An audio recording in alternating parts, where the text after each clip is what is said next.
इस समय इसका प्रयोग नीति विरुद्ध है। इसके प्रयोग करने से देवलोक, पृथ्वी और पाताल तीनों लोकों में सर्वनाश की ज्वाला भड़क उठेगी। इसका प्रयोग अधर्म और अन्याय को विजय दिलाने के लिए नहीं किया जा सकता। इसीलिए पिताश्री ब्रह्मास्त्र तेज ही होकर लौट आया।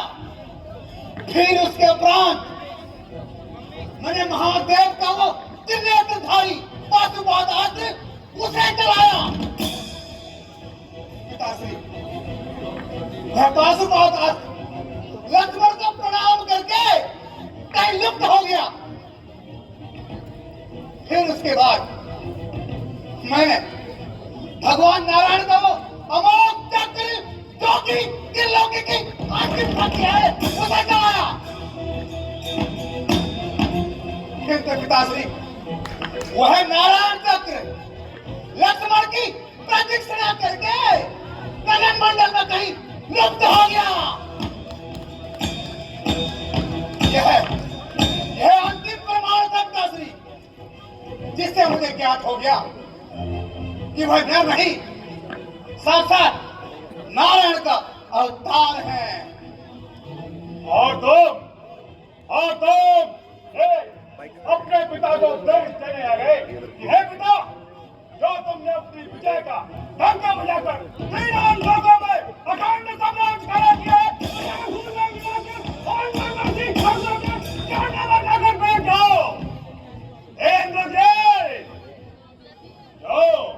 जो अपनी कीर्ति को धूल में मिलाते हैं, राजधानी उनका सम्मान नहीं करते और कहेंगे कि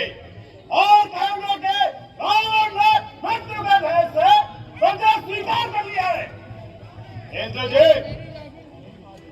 उनकी शक्तियों से तुम्हारा मन और शरीर दोनों ही थक चुके हैं। जाओ इंद्र जी, अपने महलों में जाकर विश्राम करो। ये युद्ध रावण का है और रावण से अकेला ही लड़ लेगा। अपमान और अपयशों से नया मार्ग मत दिखाओ इंद्र जी, नया मार्ग मत दिखाओ। क्षमा करे पिताश्री, मैं यहाँ आपका अपमान करने के लिए नहीं बल्कि इस लंका के कल्याण के लिए ही बात करने आया था। पिताश्री, जिस प्रकार एक पिता का धर्म होता है कि पुत्र यदि कुमार्ग पर जाए तो उस पुत्र को सही राह दिखा, उसी प्रकार ठीक है पुत्र का भी धर्म होता है यदि पिता कुमार्ग पर चले जाए उस पिता को सही राह पर लाना। और जहां तक मेरा प्रश्न है पिताश्री, तो मेघनाथ ने युद्ध आरंभ कर दिया है। मैं भली भांति जानता हूं इस समय मेरा स्थान इस राजमहल में नहीं केवल युद्ध भूमि में है, युद्ध भूमि में। युद्ध भूमि छोड़कर भगवान की शरण में जाना भी अब ऐसी कहलाता है,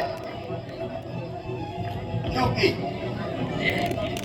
जो पिता से विमुख होकर जाते हैं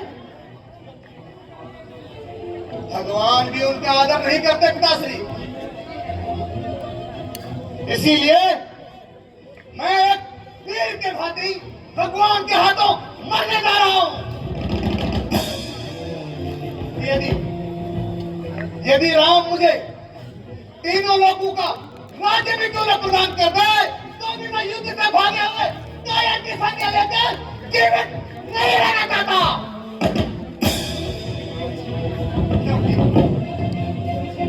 क्योंकि मेरी आत्मा ही मेरा सम्मान नहीं करेंगे तो पिताश्री दूसरे क्या करेंगे?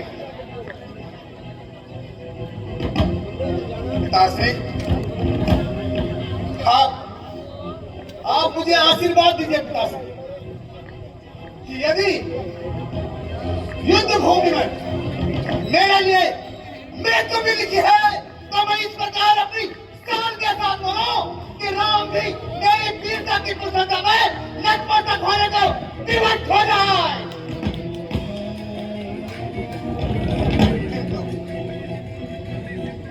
किंतु मेरे आपसे प्रार्थना है पिताश्री। कहो पोप, कहो, क्या कहना चाहते हो?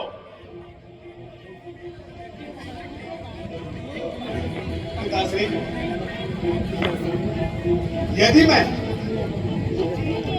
युद्ध भूमि पर मारा गया तो पिताश्री समझ लेना कि तीनों लोगों में श्री राम को कोई परास्त नहीं कर सकता। अतः आप राम को भगवान मानकर उनकी शरण में चले जाना, जिससे कि लंका के निर्दोष प्रजा के प्राण बच सके और आप निर्भीक होकर इस लंका नगरी में राज्य कर सके।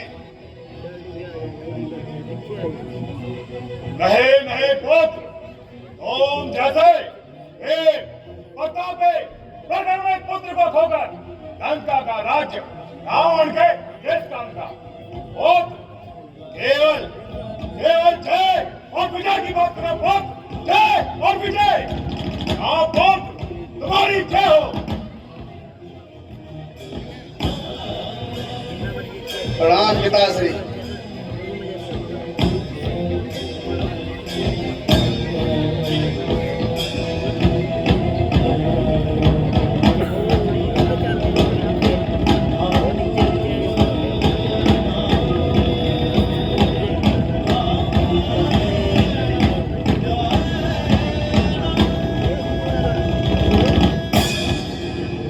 आज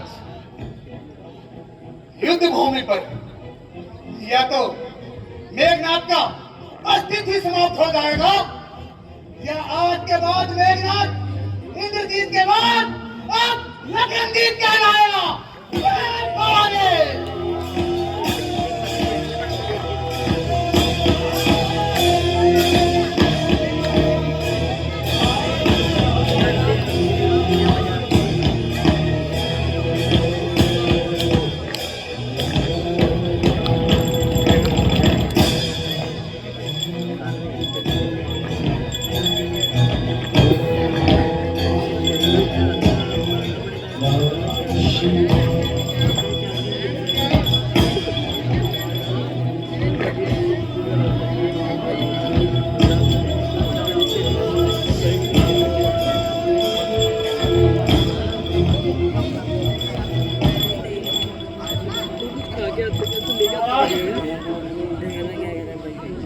महाराज,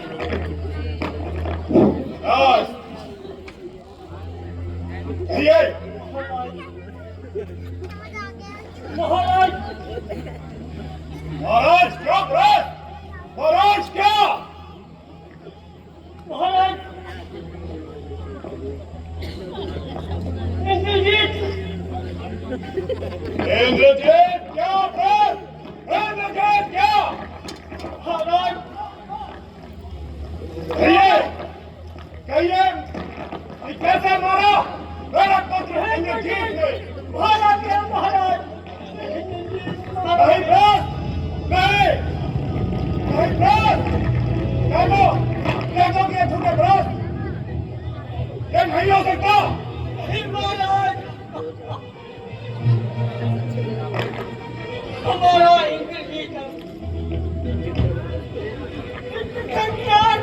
नहीं रहा महाराज, वो वीर गति को प्राप्त हो गया।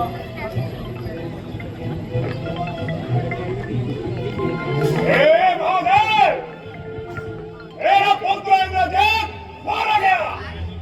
मेरा पुत्र इंद्रजीत रक्त की गोद में सो गया। मेरा पुत्र इंद्रजीत भूत है महादेव।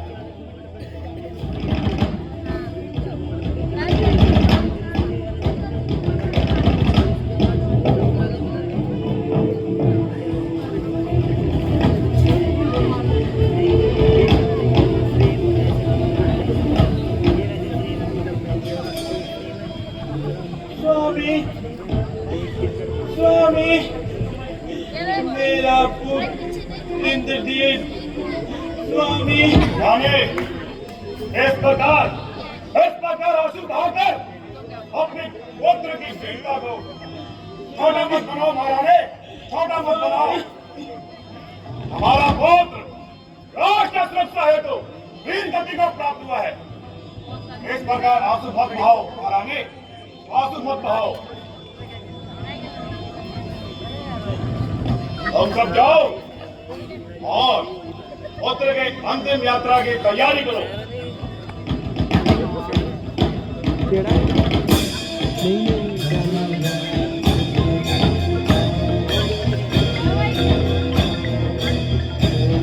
हे महादेव, मैं जानता हूं कि बार बार आप मेरे प्रियजनों का मृत्यु का समाचार सुनाकर मुझे नवीन करने देते हो।